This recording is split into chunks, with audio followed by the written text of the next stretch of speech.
नमस्कार, मैं हूं प्रभाकर मिश्रा। कोर्ट कचहरी और कानून से जुड़ी खबरें बताता हूं। आज किसान आंदोलन को लेकर सुप्रीम कोर्ट में सुनवाई हुई। पिछली सुनवाई वहां खत्म हुई थी जहां डल्लेवाल को कहा गया था कि उनको अस्पताल में भर्ती कराया जाए। सुप्रीम कोर्ट ने 2 सुनवाई पहले ये आदेश दिया था कि डल्लेवाल की जिंदगी बहुत अहम है, उनकी सेहत, उनकी जिंदगी से कोई समझौता नहीं किया जा सकता। और पंजाब सरकार को ये आदेश दिया गया था सुप्रीम कोर्ट के द्वारा कि डल्लेवाल को अस्पताल में भर्ती कराया जाए। और उस आदेश के बाद 2 बार सुनवाई हो गई। सुप्रीम कोर्ट में जब सर्दियों की छुट्टी थी, विशेष सुनवाई हुई और नतीजा कुछ नहीं निकला। आज भी जब सुनवाई हुई, क्योंकि आपको पता है कि डल्लेवाल अब भी अस्पताल नहीं गए हैं, मतलब सुप्रीम कोर्ट के उस आदेश पर अमल नहीं हो पाया है। उस आदेश को लेकर सुप्रीम कोर्ट में राज्य सरकार के खिलाफ कंटेम्प्ट पिटीशन फाइल हुआ है। तो आज जब सुनवाई हुई तो राज्य सरकार के पास बताने के लिए बहुत कुछ नहीं था। सुप्रीम कोर्ट ने राज्य सरकार के रवैये पर सवाल खड़ा किया और कोर्ट ने कहा कि ऐसा नहीं लगता कि राज्य सरकार इस मसले को लेकर गंभीर है। हालांकि सरकार की तरफ से कहा गया कि डल्लेवाल को मनाने की कोशिश हो रही है, डल्लेवाल कोऑपरेट कर रहे हैं, लेकिन अस्पताल जाने को तैयार नहीं। सुप्रीम कोर्ट ने इस बात पर आपत्ति दर्ज कराई कि सुप्रीम कोर्ट में सुनवाई के बाद जो किसान नेताओं के जो बयान आ रहे हैं आपत्तिजनक है। कोर्ट ने कहा कि ये संदेश देने की कोशिश हो रही है कि सुप्रीम कोर्ट डल्लेवाल के अनशन को जबरन तोड़वाना चाहता है, जबकि सुप्रीम कोर्ट ने ऐसा कभी नहीं कहा है। सुप्रीम कोर्ट ने कहा कि मैसेज राज्य सरकार उन्हें क्यों नहीं दे पा रही है कि अगर डल्लेवाल अस्पताल में भर्ती होते हैं तो भी उनका अनशन चलता रहेगा और आंदोलन चलता रहेगा। कोर्ट ने यह भी पूछा कि क्या किसानों को यह बताया गया कि सुप्रीम कोर्ट ने एक कमेटी बनाई है उनसे बात करने के लिए। हालांकि ये सबको पता है कि सुप्रीम कोर्ट ने जो कमेटी बनाई थी, एक मीटिंग जो हुई थी, उस मीटिंग में ये आंदोलनकारी किसान नेता गए थे मिलने, लेकिन उसके बाद की मीटिंग में उन्होंने जाने से मना कर दिया। कल एक फिर मीटिंग होनी है, तो राज्य सरकार ने कहा कि कल एक मीटिंग होनी है और राज्य सरकार को कुछ और समय चाहिए सुप्रीम कोर्ट के आदेश पर अमल करने के लिए। सुप्रीम कोर्ट ने केंद्र सरकार के लिए भी कुछ आज कहा। सॉलिसिटर जनरल इस मामले में पेश हो रहे हैं, जो हरियाणा सरकार के लिए पेश हो रहे हैं, और जाहिर सी बात है कि सॉलिसिटर जनरल है, इसका मतलब वो केंद्र सरकार के भी प्रतिनिधि हैं।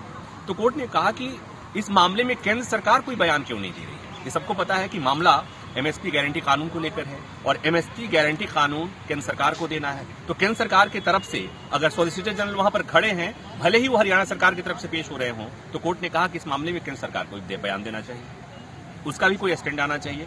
सॉलिसिटर जनरल ने कहा कि अभी हमें डल्लेवाल की सेहत को लेकर देखना है, फिर कोई बयान नहीं आया। एक और याचिका आई है, उस याचिका ये है कि किसानों के मांगों पर ही विचार होना चाहिए, जिस पर आज सुनवाई नहीं हुई।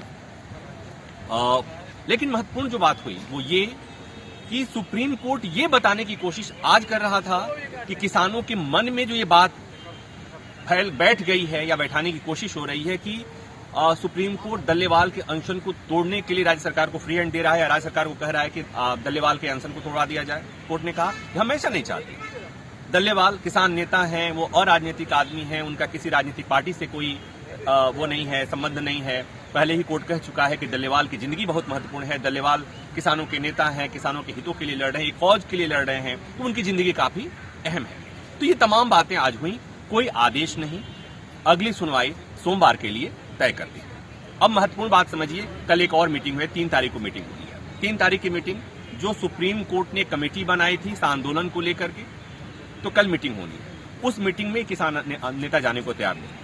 एक मीटिंग हुई थी, पहली मीटिंग हुई थी, उसमें किसान नेता गए थे और उस मीटिंग में उस कमेटी के लोगों ने बात कह दी है, उस कमेटी के लोगों ने बात कही है कि एमएसपी गारंटी कानून की जरूरत है। किसान नेता आगे अब उस कमेटी के सामने नहीं जा रहे हैं, लेकिन ये कह रहे हैं कि उस कमेटी ने कहा था कि एमएसपी गारंटी कानून की जरूरत है, उस पर सरकार विचार क्यों नहीं कर रही है। अगली मीटिंग होनी है, उसमें किसान नेता नहीं जा रहे हैं। ये बात कहां जाएगी, कहां रुकेगी, नहीं कहा जा सकता। केंद्र सरकार अभी तो कोई स्टैंड नहीं ली है। किसान नेताओं की तरफ से कहा जा रहा है कि अगर केंद्र सरकार की तरफ से बातचीत या कोई प्रस्ताव आए तो बात बने, लेकिन केंद्र सरकार इस मामले में मौन है फिलहाल।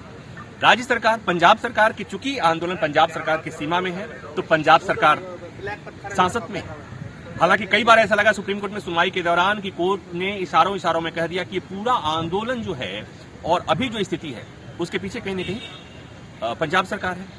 कोर्ट ने जब पीछे सुनवाई हुई थी तो पंजाब सरकार ने कहा कि वो वहां पर इतने किसान हैं और डल्लेवाल को जबरन वहां से अस्पताल नहीं भर्ती किया जा सकता, वहां पहुंचना मुश्किल है, वो किले जैसी स्थिति पैदा हो गई है। तो कोर्ट ने पूछा था कि वो स्थिति आखिर बनी कैसे, ये तो राज्य सरकार की जिम्मेवारी थी। तो कुल मिलाकर ये कि राज्य सरकार के रवैये पर सुप्रीम कोर्ट सवाल खड़ा कर रहा है। आंदोलन चल ही रहा है, चलता रहेगा। कोर्ट सफाई दे रहा है कि हमने कभी नहीं कहा कि डल्लेवाल को जबरन उठाया जाए, हमने कभी नहीं कहा कि उनका अनशन तोड़वाया जाए। तो बात फिर वहीं आकर रहती है कि सारे मसलों पे बात हो रही है, किसानों की मांग पे बात नहीं हो रही है। तो पूरा देश नए साल का जश्न मना रहा है, लेकिन किसान जो पंजाब के बॉर्डर पे बैठे हैं उनके लिए अभी भी पुराना देश चल रहा है, क्योंकि उनकी मांगे पुरानी हैं। तो उनके लिए नई बात कुछ हो ही नहीं सकती। एक नेता, किसान नेता जिसके पीछे हजारों लाखों लोग हैं, वो आमरण अनशन कर रहा है, उसकी तबीयत ठीक नहीं है, तो उनके लिए कम से कम देश नया वर्ष कुछ नहीं आया है। और थोड़ा दूर इशारा कर लेते हैं बिहार की तरफ, पटना में भी कुछ लोग बैठे, उनके लिए भी साल नहीं बदला है। बीपीएससी अभ्यर्थियों की खबर आप तक पहुंचती होगी, कुछ लाठी खा करके अस्पताल में हैं, कुछ आज भी आंदोलन कर रहे हैं। बस इतनी सी बात थी, सोचा कि सुप्रीम कोर्ट में जो सुनवाई हुई उसका अपडेट आपके साथ शेयर कर दूं। वीडियो बना रहे हैं जहांगीर, उम्मीद है ये जानकारी आपको पर्याप्त लगी होगी और पसंद आएगी। नमस्कार, मैं हूं मानक गुप्ता। अगर आपको हमारा ये वीडियो पसंद आया हो तो इसे लाइक और शेयर जरूर करें, और हाँ, हमें सब्सक्राइब और फॉलो करना ना भूलें ताकि आप देश और दुनिया की कोई खबर मिस ना करें। तो जुड़े रहिए हमारे साथ और देखते रहिए न्यूज़ 24।